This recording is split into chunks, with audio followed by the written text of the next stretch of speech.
And he says, close your eyes. So I did. And he says, now, is it possible that sometime in the future, I don't know, 1,000 years from now, you could be beating these guys? Is that possible? I said, yes. And he said, well, transport yourself to the time in the future when you're beating them all the time and they walk in the range. Now, what are you thinking? And I said, well, they're thinking they got a problem and it's me. He says, you got to start thinking like that right now.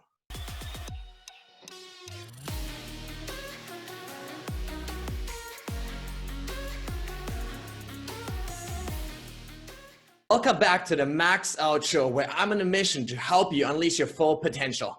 Today, I'm honored to talk to a legend of the sports world, world and Olympic champion, as well as the 4-time world record holder in rifle shooting, Lanny Bassham.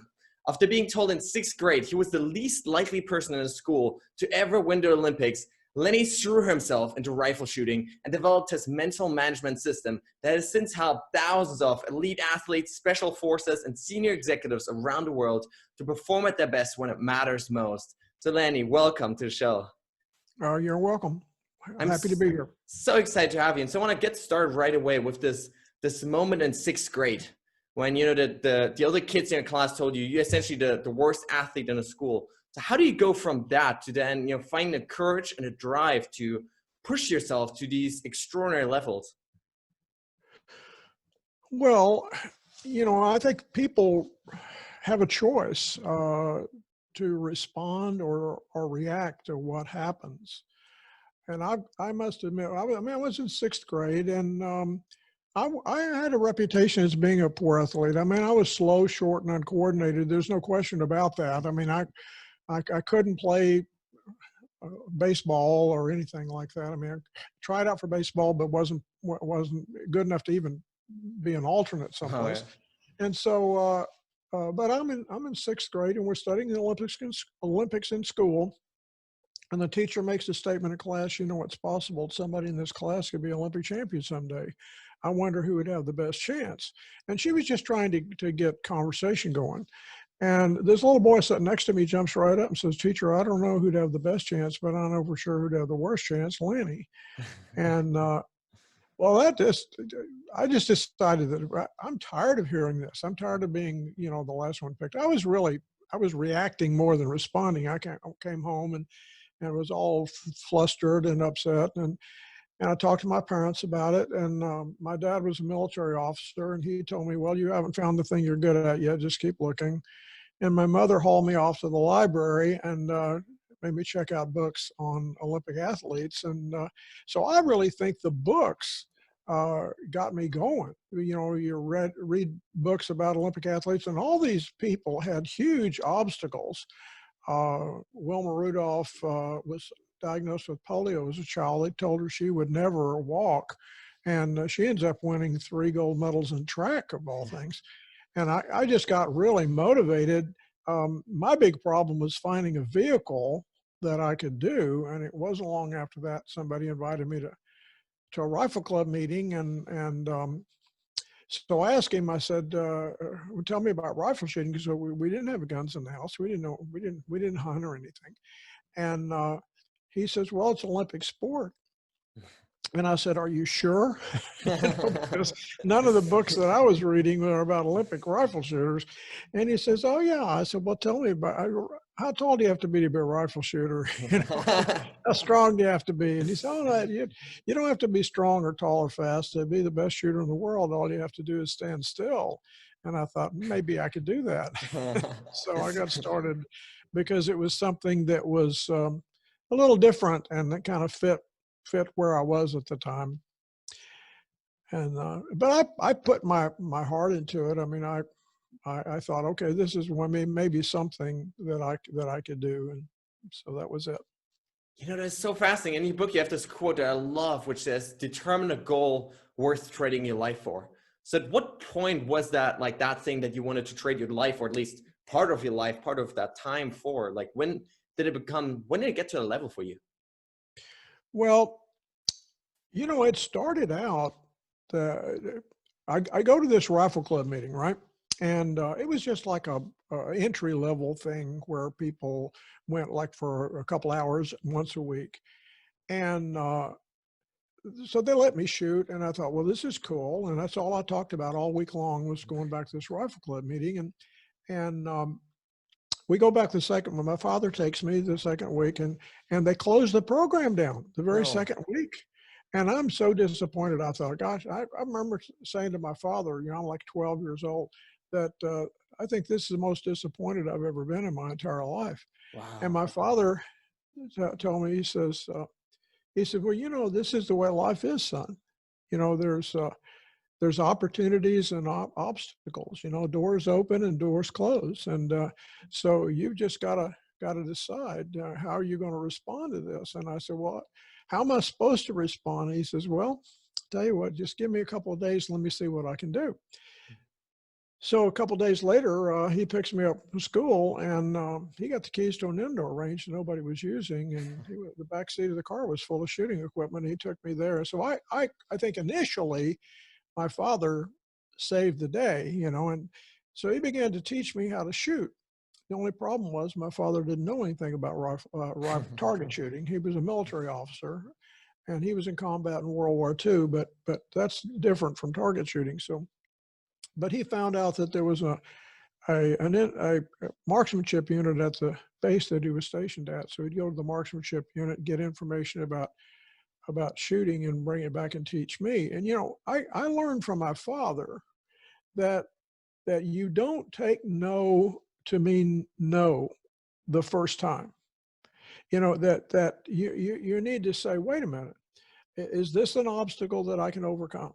And I watched him do that. I watched him. Okay, so we can't shoot at this program. Well, we'll make our own program, okay? But I don't know anything about target shooting, but I'll find out about target shooting. So he was a great example to me and a great coach. As a matter of fact, he spent so much time at the marksmanship unit that they asked him to stay and coach the team. Wow. And he was so good at building people. Not that he knew a whole lot about shooting, but he knew a lot about building people, that he was assigned the United States Army Marksmanship Unit at Fort Benning. And the reason that was important, and I guess this is really the big answer to your question, when my father was assigned to the Army Marksmanship Unit, the United States of America dominated Olympic rifle shooting, and all of the medalists were at the Army Marksmanship Unit. So I had a chance to meet the best in the world, and I got inspired by them. I mean, they got to travel around all over the world, different competitions, winning medals, and not making any money, but but winning medals. And so I thought they all had the same story. They all went to college and a university that had a shooting sports program. They all made All-American in college. They all took ROTC. And when they graduated, they went in the Army, and the Army gave them the opportunity. And that's what I did. Wow, I love that. Now, it seems like your dad was just an extraordinary man. What would you say was like the biggest lesson he's taught you? I think the biggest lesson was probably my father was a solution-based coach, meaning that he told me things like, everything we do in life has a best way to do it, and we're going to find out what's the best way. And if I shot a bad shot, he didn't say, here's what you're doing wrong. He said, here's what you need to do. Here's what you need to do. What's different about that and the best way? So I was constantly being thinking about the solution, not the problem. Now, we didn't know anything about self-image at the time, but later on I would find out that your self-image grows when you think about the solution, and it shrinks when you think about the problem or talk about the problem. And so we always talked about the solution to the issue. So every shot I shot with my dad as a coach was either a successful shot or a lesson. And so it wasn't like a win or lose, it was a win or learn with my dad. And that stuck with me for a long time. The other big advantage we had is that for the first 9 months of my shooting career, I was on the range by myself. And there's a lot of drama with other people. You know, when you learn how to do anything with a group, you're constantly comparing yourself with other people. He's better than me, or you know, and you hear people talking about negative all the time. You know, well, this is hard, or you probably can't do this, and uh, I had trouble this today, and well, I didn't have any of that. I didn't have any negative imprinting for 9 months, and then just about the time when I started seeing shooters, they were the best in the world. I mean, that's a pretty good recipe for winning, I think. I mean, I've never met anybody that quite had my way to get there. You know, to go from not seeing any shooters at all to almost immediately. Um, the people that I started seeing were I was just very fortunate that I had my dad. I was very fortunate that he got to the Army Marksmanship unit, and but I took advantage of it too. You know, so it was big. That was important. For sure. So did that moment when you transitioned from being all alone to then working with these, you know, Olympic level shooters, did that feel like you were just being surrounded in water? Or do you feel like through that preparation of these 9 months in advance, you were already like at a high enough level to be able to sort of compete and not feel completely stressed out and under pressure? Well, a little bit of both, I guess. First of all, from the time I met them when I was like 14 or so until until I actually got to the marksmanship unit. I mean, I had a high school shooting team and a 4 years college, so I had some time to mature a little bit as a person, and you know, I knew where I wanted to go, and so everything was all directed toward getting into the Army Marksmanship Unit, and so I had met these guys, talked to them, and but I got to admit that when I first got to the Army Marksmanship Unit, I mean, you got guys that have world titles, they've been to the Olympics, have Olympic medals, and it was intimidating for a while.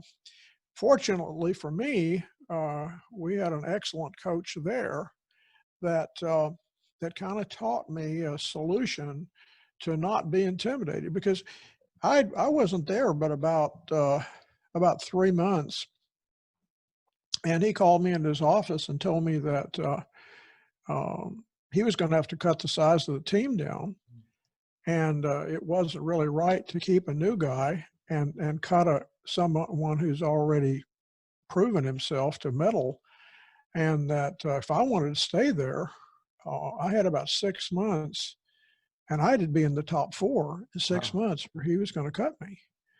And so all of a sudden I realized that I better get good fast. And the only way that I knew to do that was just to outwork them. I mean, I just got to the range early. I left late. I asked more questions than anybody else. I shot more shots than anybody else. And it you know, hard work paid off. I mean, everybody has got at one time or another to put in, to build the base, you know, to get the skills down. But I was on an accelerated, motivated path, because you know, I didn't find it. 25 years later, I'm talking to this coach, and he admitted to me that he made that up. He wasn't going to transfer me. Wow. Yeah, You just wanted he to sort of lighting a fire. yeah. Yeah, I mean, Wow. that's one of the reasons why he's in the Hall of Fame as a coach, because you know, he could do things like that to us, and it wasn't long after that he could tell that I was being intimidated by these world class shooters, and he called me in his office, and he says, "Well, you can't do that." And I said, "Well, what am I supposed to do? I just got here. They've all got 10 years of training on me. They've all got proven themselves." And he says, "Yeah, you're done. You're not going to make it. If you Wow. keep thinking like that, you're not going to make it." And I said, "Well, I understand what the problem is. What's the solution to the problem?" And he says, "Oh, you want the solution, do you? Okay, well, I'll show you." And he says, "Close your eyes." So I did. And he says, "Now, is it possible that sometime in the future, I don't know, 1,000 years from now, you could be beating these guys? Is that possible?" I said, "Yes." And he said, well, transport yourself to the time in the future when you're beating them all the time and they walk in the range. Now, what are you thinking? And I said, well, they're thinking they got a problem and it's me. He says, you got to start thinking like that right now. And he gave me a very important principle. He said, he says, reality is not reality. Your perception of reality is reality. And he says, you have got to change your perception because your training scores are right next to theirs. So you just got to get your attitude about them squared away. And so that was a real turning point too. It gave me something that I would never have thought of on my own. So that's why coaches are important. Wow, I love that. And it really seems like, especially after the 1972 Olympics, where until then you had like that work ethic, right? You're working so hard for everything. But it seems like until then it was really this self-image that was lacking, right? And maybe also the mental skills to actually, consistently perform at your best. So yeah, that's right. That's right. I mean, for the next 3 years, I was on the team, but I wasn't winning anything.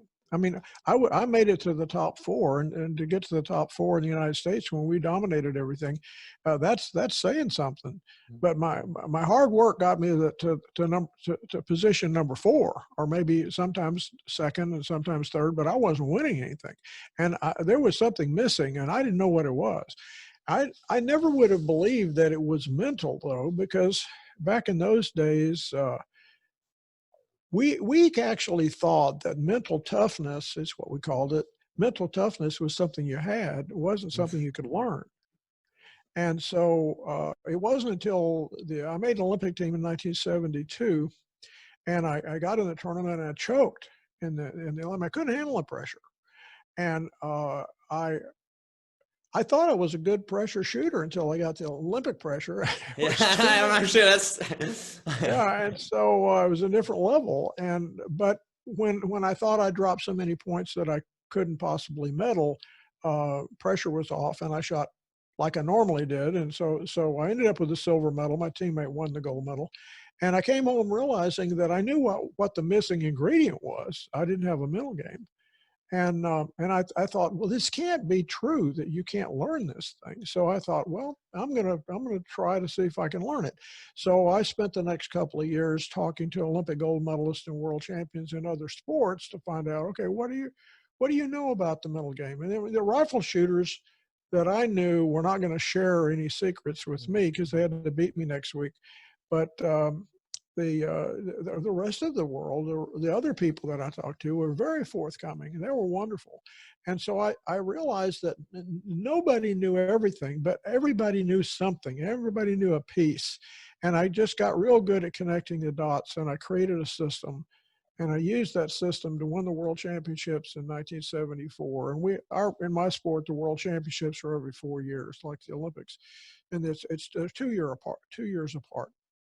So I won the world championships in 1974, and then 2 years later, I go to the Olympics, and I'm a different person. I've got mental management now, and I win the Olympics, and I don't tell anybody about my secret weapon, mental management. And 2 years later, I won the world championships again, and then I realized after that probably ought to open up a little bit about this. And so we started this company, and so over the last 40 years, we've been talking to winners all the time and finding out new stuff and better ways to explain it. And so now I've been a full-time mental coach for a long time. I love that so much. So for our listeners, could you define, mental management and what that really entails? Well, mental management is a process of improving the probability of having a consistent mental performance under pressure on demand.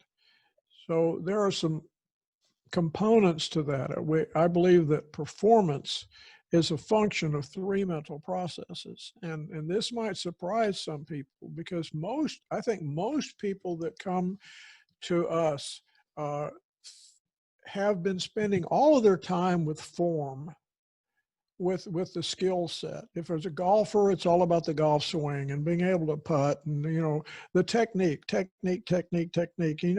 and almost no no training at all in the mental game. And you know, but that's interesting because you ask any Olympic champion or any Olympian or PGA Tour player or anybody that's a champion at anything, you ask them what percentage of your sport's mental, you get a big number back. But then if you ask, you know, the most common number I get is 90%. And then when you ask them the second question, well, if it's 90% mental, have you spent 90% of your time and money since you've been doing this on the mental game? And they'll say, no. Well, how much time have you spent? Well, it's a very low number. Well, that doesn't make sense. You know, why is something, it's not that they don't think it's important. If they didn't think it was important, I could understand why they almost ignore it. But as an athlete, in your case and some of your listeners' cases, if they're athletes, is that we live in a situation, a society today, where it's likely your competitors have spent all of their time and money on learning how to do their sport, not learning how to think. Yes. And yet the top people think that learning how to think is really important. And so what if they did? What if they got really good at the mental side? And so that's really what we help them with is to a lot of times the people are looking in the wrong direction. So I believe that performance is a function of three mental processes, not just skill. Skill's one of them. It's the subconscious skill. And then, but what you think about, which is your conscious mind, determining the appropriate thing to think about. And when we're working with runners, but do you do long distance or Exactly. sprint? Yes. Like 10K marathon. Yeah, sure. So when we're working with long distance runners, I believe that that you can actually run a mental program before the race starts. That's one mental process to give you the right mindset for the race. And then there's probably a mental process, or there is a mental process, a different mental process for the first part of the race. There's a different mental process when you establish a pace. There's a different mental process for hills. There's a different mental process when your body starts talking to you, say, this is nuts, what are you doing to yourself? And there's a different mental process on the last lap. So, I mean, a runner needs to know, okay, when do I engage what? And when can I just kind of cruise? And so I get through this where at the critical moments, I know what to think about. And so that's you have a long action phase. And that's the way we help runners and swimmers and triathletes and folks like that. So is that really then about taking control of that self-talk and determining sort of in advance, like during this portion of the race, I want to think about this, and then I want to think about this, or what does that look like? Yeah, that's exactly right. You know, you start looking at what are the optimum things for me to think about, because what you understand really quickly, it doesn't matter what level you are in sport, you probably already know this, that there are helpful and harmful thoughts. Yes. And so you have to kind of program in when this happens, what should I be thinking about? And so you tend to develop a pattern of thoughts that well, these have worked for me in the past, and these are ones I want to avoid. And so when I start thinking about the harmful ones, I replace those with the helpful ones. And I mean, I'm being real simplistic here, but that's exactly the process. And so that your mind doesn't limit what the body can do. It actually aids the body in what it can do. And this works in all sports. And sports tend to become either proactive or reactive, or sometimes both. Sports like rifle shooting and archery and golf are all proactive. And running is proactive. You're not really reacting. I mean, the strategy portion of a race might be a little bit reactive because you're having to figure out, okay, I've got other competitors and I've got a strategy that I'm going to run. So that's true, but it's not like when the ball's in play, like in tennis or that's a reactive portion. Or in basketball, shooting a free throw is proactive. When the ball's in play, it's reactive. So what happens is that you're responding to what people are doing, but in a proactive element, you can determine what you're thinking independent of what anybody else does, and that's really what happens in sports that have a like shooting, where there's nobody's going to throw you a ball or something like that. It's all up to you, and running's kind of the same way, unless you're doing a team run. Yeah, that's so interesting. So it really sounds like it's about getting rid of this distracting chatter about like what are other people thinking or how well am I doing, all of this stuff that doesn't actually serve you performing in the moment that matters, right? Yeah, I think that's really the key to these three mental processes. The conscious mind is determining the optimum things to think about, but the self-image, that's the third part. The self-image makes you act like you, and the self-image is kind of, it's kind of like a circle. We use a circle as an explanation. So when the self-image grows, and the circle gets bigger, it's better for you. So every time that you think about the solution, self-image grows. Every time that you picture what you want to have happen, the self-image grows. Every time you worry that something might happen that was wrong, you improve the probability that you're going to make that happen. So you got to control your self-talk. I work with a lot of really high-level folks, people that dominate their sport and are the dominant people in the sport. Number one ski shooter in the world runs our program. Number one archer in the world runs our program. You talk to people like this,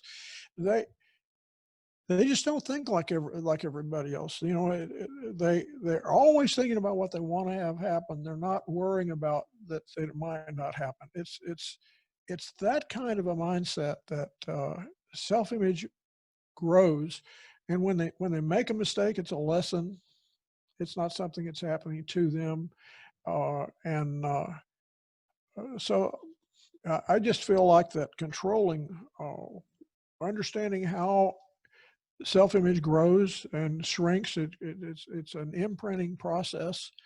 Every time you do something well, it imprints in your self-image. It's like you to do it well. Every time you do something wrong, it's like you to do it wrong. But also every time you think about or talk about or write about it, if you write about what went right or talk about what went right, your self-image grows. If you talk about your mistakes and complain, your self-image shrinks. So it's up to you. It's a choice you make. How are you going to deal with what happens to you in life? Yeah, And I remember this interview that you did and you talk about it in your book, right? Where essentially someone asked you, like, you had this almost perfect streak, right? I think it was like 396 out of 400. And, the reporter asked you, like, so what happened on those two bad shots, right? And you were like, I don't remember. I only focus on the good. So is that really what you're talking about here? Yeah, that's right. And it's amazing to me that the media always wants to talk about your failures. Yes. I was in an interview and a guy asked me, he said, okay, you shot a 598 out of 600 and you won a medal. What happened to those two nines? You shot 58 tenths. What happened to those two nines? I said, do you really want to know? Yeah. Do you want to know how I get nines? Maybe you could get nines like I get nines. I said, I want to focus on the nines, man. I shot 58 tenths, and so that's the difference between the people that are at the top, is that they don't talk about the outliers so much. They don't talk about their score. But I can go almost anywhere in any sport, and like golf, go to a golf club, and golfers are coming off the course, and you ask them, "Well, how did you do?" And most of the time, they'll talk about what went wrong first, and that'll keep you in the middle of the leaderboard. You can't do that.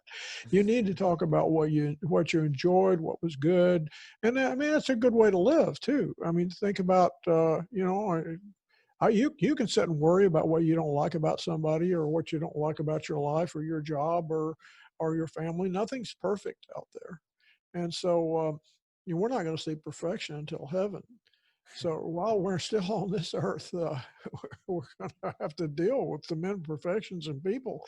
And but talking about what you like about them and what you like about your world, and it's going to improve the probability that you're going to continue to be happy. And if the opposite is you're going to be miserable all the time, and I don't want to do that. Very, very true. Now, I think to divide this for our listeners is going to be really helpful. So you have this divide this self-image process in really 3 steps, right? The anticipation phase, the action phase, and the reinforcement phase afterwards. So can you share a little bit about that and how we can sort of divide that whole process of actively changing our self-image in these steps? Yeah, I mean, everything we do in life has 3 phases to it. It has an anticipation phase where you're preparing to do something, has an action phase when we'd actually do it, as a reinforcement phase, what you think about after you do it. And let's just take a golf shot, for example. I think everybody kind of knows what that is. So the anticipation phase is what you're thinking about to prepare your mind and your body for what you do and what you're thinking about before you actually hit the shot. And so that's the anticipation phase. The action phase starts when you hit the ball and ends when your club leaves the ball, which is a very fast action phase. As a runner, you have a long action phase. But for most sports like golf, rifle shooting, archery, the action phase is so fast that we really don't think about much during the action phase. But the reinforcement phase is real important.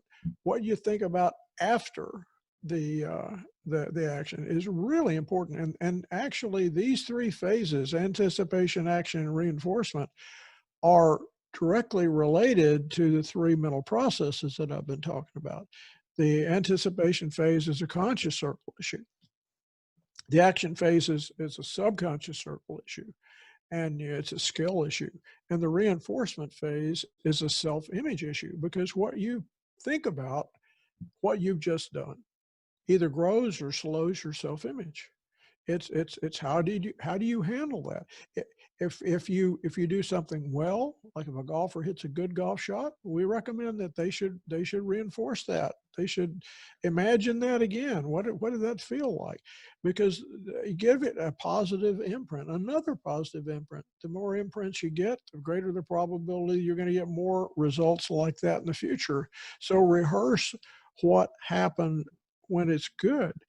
When it's not so good, rehearse what would make it good. What's the solution to that issue, and then kind of let it go. Let the bad stuff go. Don't let it take that a bad thought into another shot or another part of the race or whatever you're doing. So they work together, and sometimes people are surprised when I say I'm more concerned about how you handle the reinforcement phase of things, because they're how you handle what's your attitude about a race when you finish the race. If you can control your attitude there, it has a dramatic effect on whether or not how you're going to do in future races. You know, the anticipation phase and the action phase only really affect the race that you're running now. But the reinforcement phase, what you think about after that race, that affects all the next race, and maybe more than just the next race. Because what we try to get people to do is after a race or after whatever their sport is we try to get them to kind of answer 3 questions in a performance journal. As what did I do right? Let's reinforce that. What did I learn? And we learn more when we make a mistake than when we don't make a mistake. So what did I learn? And what am I going to do about it? So how is this going? Is this going to? It's going to build me or break me. You know, it's your attitude about what happens to you is critical, and we got to constantly be reminded about that, and that's the reason why keeping a journal is so very much important.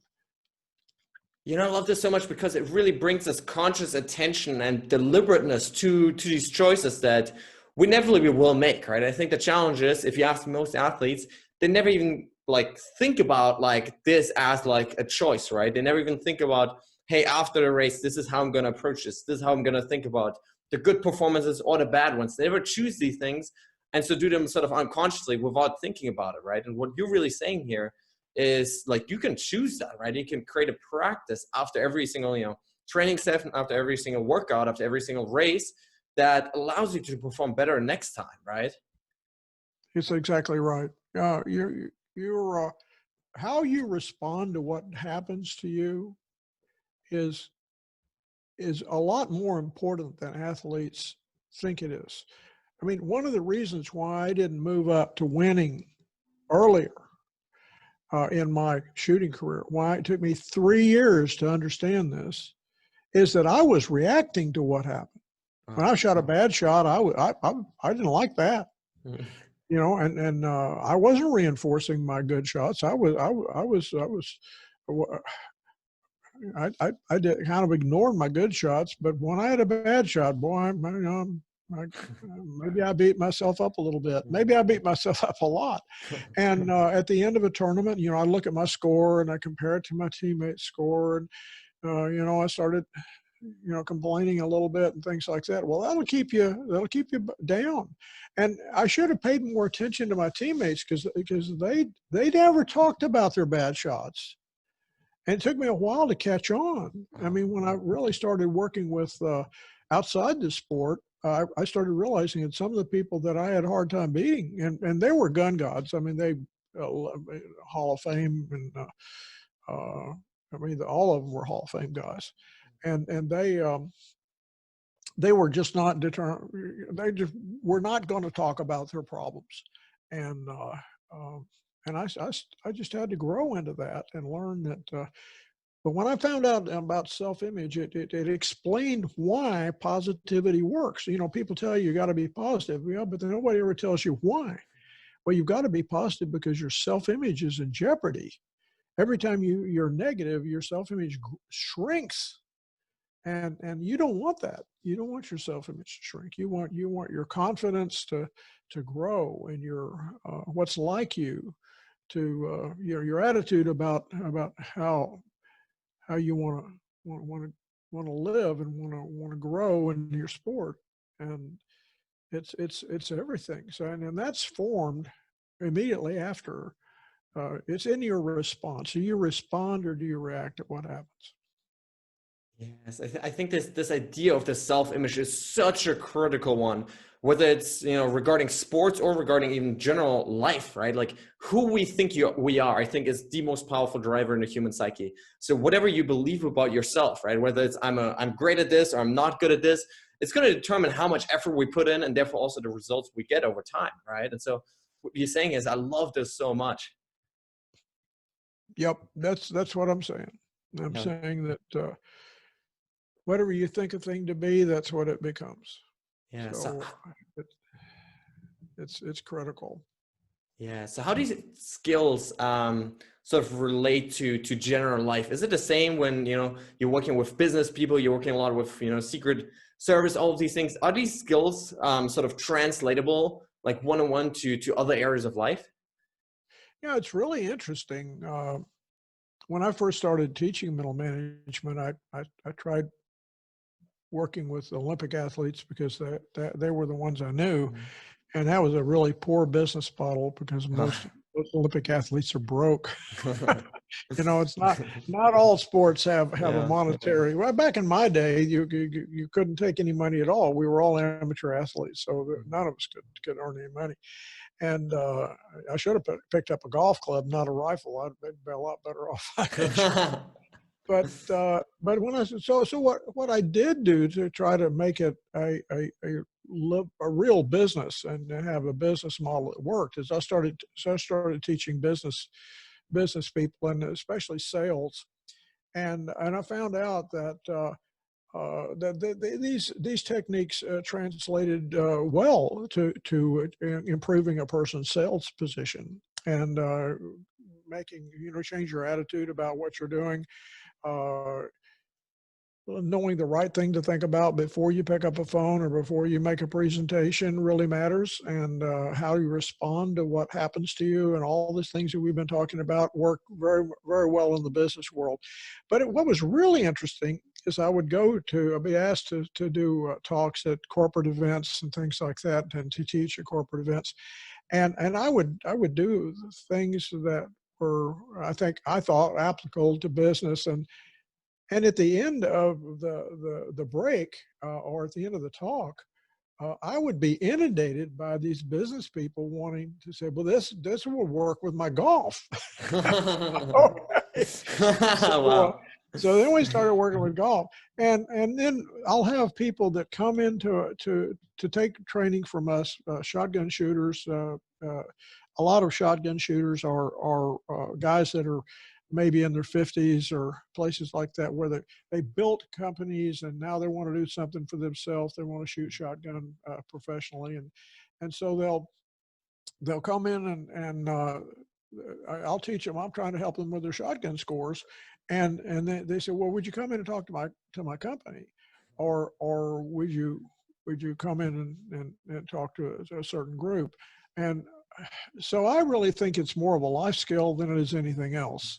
And what my passion has been for the last 3 or 4 years has been helping parents, because I think the coaches that we teach, we do a lot of coaches training here, and to make people better coaches. And the coaches all tell me the same thing. If they work with juniors, they all tell me the same thing about that we try to help the kids, but the parents hold them back. And it's not the parents that don't care about their kids; it's the parents that say the wrong things to their kids. And so I said, well, we have to do something about that. We have to help the parents understand they're the most important mental coach that a child will ever have. And so I wrote a book called Parenting Champions, and to try to help parents to know enough about mental management so that they empower their children and not hold them back. They love their children. They take them to tournaments, but they're very, very important because most of the things that the kids are going to learn about things like confidence and all that stuff they're gonna have made those self-image decisions. They built that self-image before they even leave home.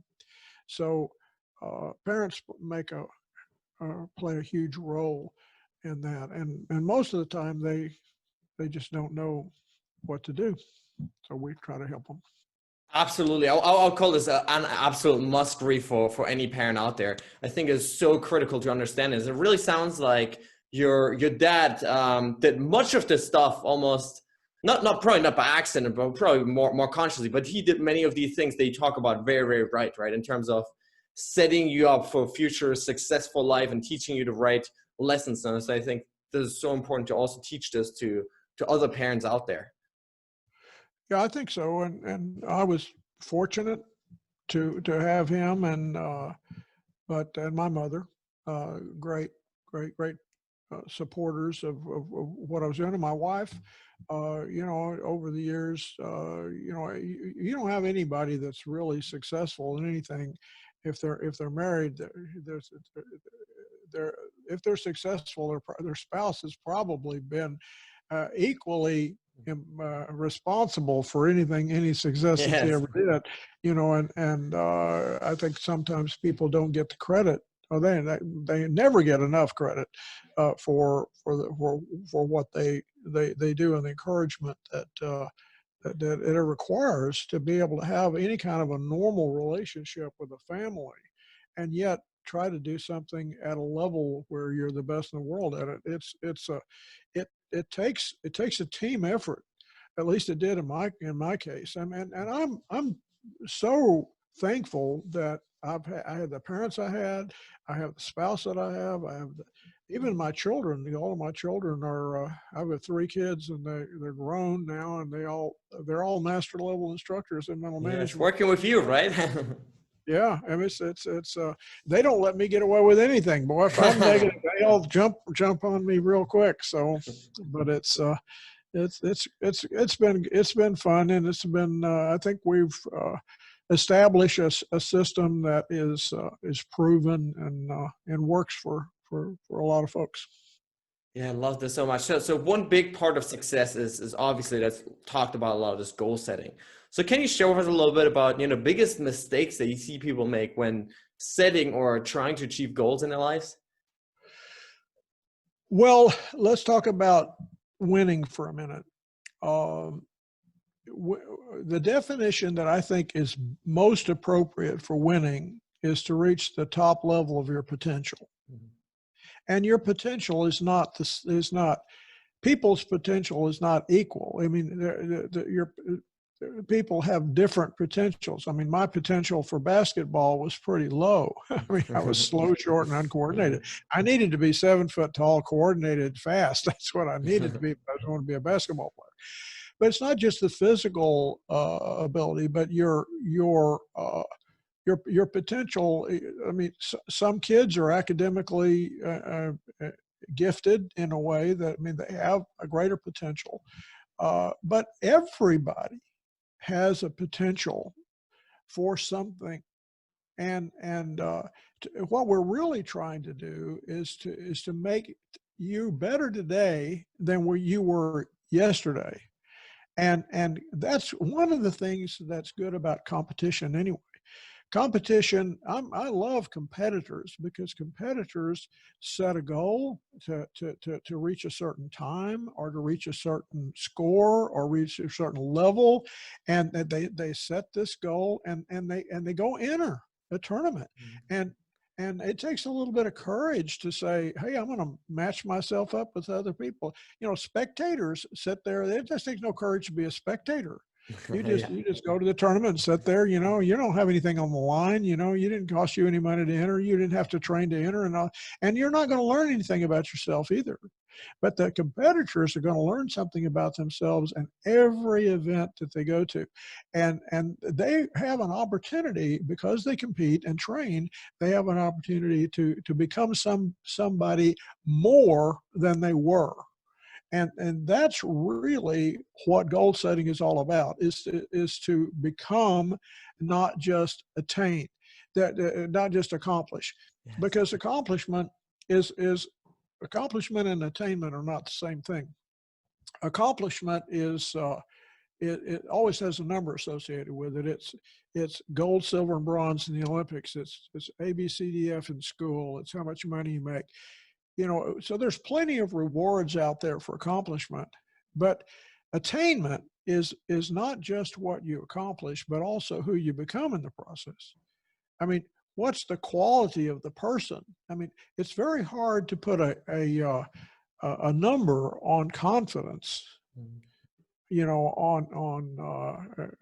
the kind of things that are of who you are, as a person, and that's one thing that goal setting needs to do. One of the things that you say, well, what's one thing that you need to be thinking about? Well, I think you need a goal set, and not just on what you can accomplish, but the kind of person you want to be in the process. I mean, how much stronger do you want to be as a person? How you feel about yourself and how you feel about others, and grow as a person, not just as the results of the sport. Wow, I love this aspect of becoming better as a person so much. In fact, it's been one of the, I guess, most powerful practices in my own life, really determining who I want to be and how I want to show up separately from the goals, right? So you have that goal, right? And you're like, who do I need to be in order to actually achieve that, right? So how do you need to show up? What are the emotions? What are the thoughts? What are the attitudes, the beliefs? And so I love what you're saying about not just looking for accomplishments, but really combining that with actually becoming a better person yourself. That's right. That's right. Are you trustworthy? Are you loyal? Are you helpful, friendly, courteous, kind, obedient, cheerful, thrifty, brave, clean, and reverent? I was a Boy Scout, and Boy Scouts talk a lot about stuff like that, and I think that's pretty good. I mean, your quality of your life, is determined a lot by who you become in the process, not just what you accomplish. And reaching becoming better today than you were yesterday. That's the ticket. Yeah. So is that sort of like a daily process for you of every day getting clear on like, this is who I want to become? Or what does that look like for you? Well, today you have to, the world is changing really quick. Nobody saw COVID coming, and so things, we have to figure out, okay, how do you run a business when you can't have anybody come in your offices? Yeah. I mean, that was the challenge that we had, and so we have chosen to do webinars and online courses and things like that, and we're getting into podcasting. We've never even thought about podcasting Wow. before. Obviously, we're going to have to do that, Mhm. and so different ways to communicate with our clients, and technology gives us. I think the whole world has discovered Zoom calls and things like that to realize that maybe we should all take a real good look at how we teach, and that it's definitely webinars and online courses have advantages and they have their own advantages that are not available in things like audios or live seminars or things like that, or books. Books are great because it's the best bang for your buck to read a Yes. book. But you can't ask a book a question, and you can't talk to the author. You don't find out what.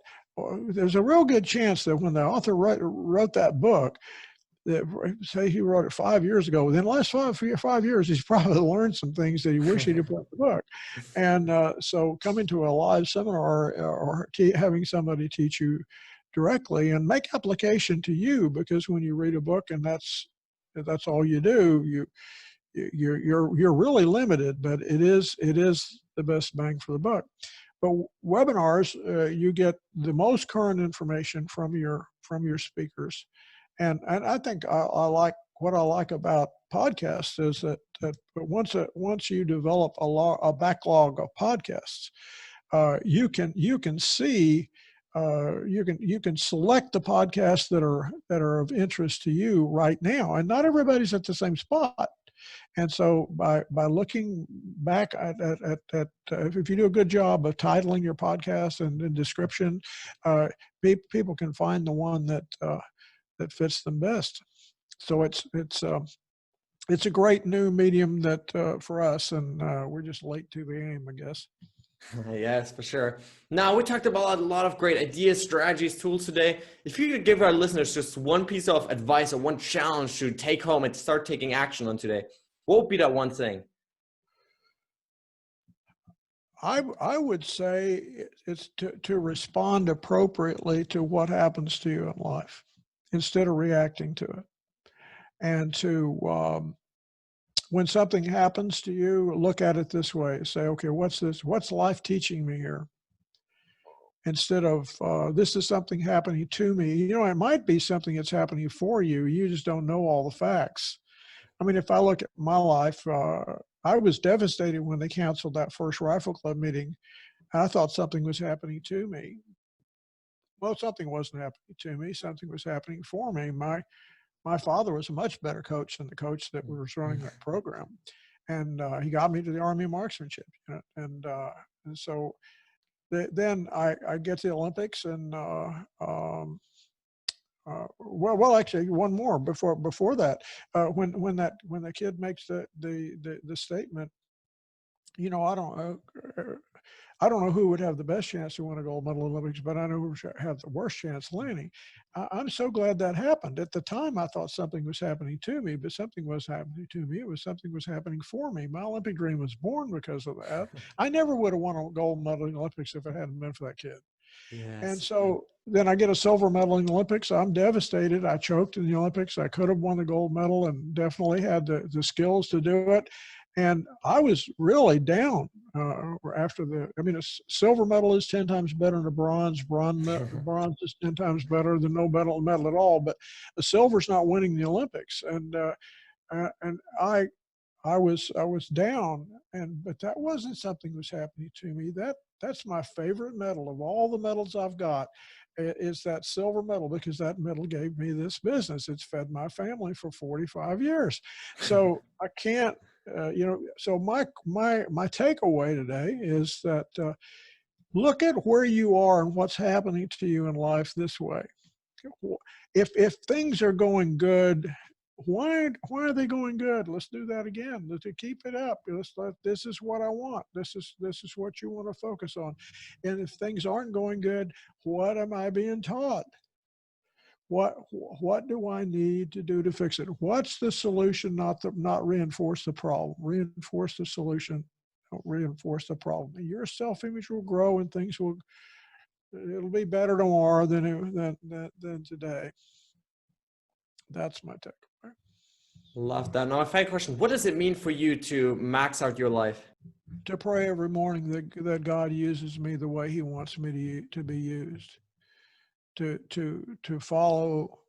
He's sovereign. I'm not, and He's piloting my boat, and I'm just back in the back paddling away. And I want to be His servant. I don't want to run the show. I'm not smart enough to do that. I can't live my life by myself, and so I'll take advice from Scripture, and I'll try to be a good guy, and love the Lord and pay attention, and I think if I do that, everything else will fall into place. All right, guys, that's it for today. I really hope you enjoyed this episode. I hope you gained some valuable ideas, tips, tools, tricks, mindsets, belief systems that will hopefully inspire you to take your life to the next level. At the end of the day, guys, it's all about application. The only thing that's going to set you apart tomorrow from where you are today is how much action you take with those ideas that you gained. And so I really want to challenge you at this point to, not just listen to this passively, to not just consume this, passively, just think about other things, but to really take those lessons, take those ideas that you just gained and start applying them to your lives, to really start taking action and sprinting towards those goals and those dreams that you have in your life. Now, guys, at this point, I want to ask you for a huge favor. If you enjoyed this episode, please consider heading over to iTunes and leaving a review, as that helps me really grow the show and reach more people, impact even more people around the world. If you have a family member, friend, a loved one maybe, that you think could benefit from this content, please consider, sharing it with them, forwarding to them, as that helps us really build a community of like-minded people that are all about maxing out their lives. Now, guys, with that being said, thanks so much for tuning in today. I really, really appreciate it. Stay strong and see you tomorrow.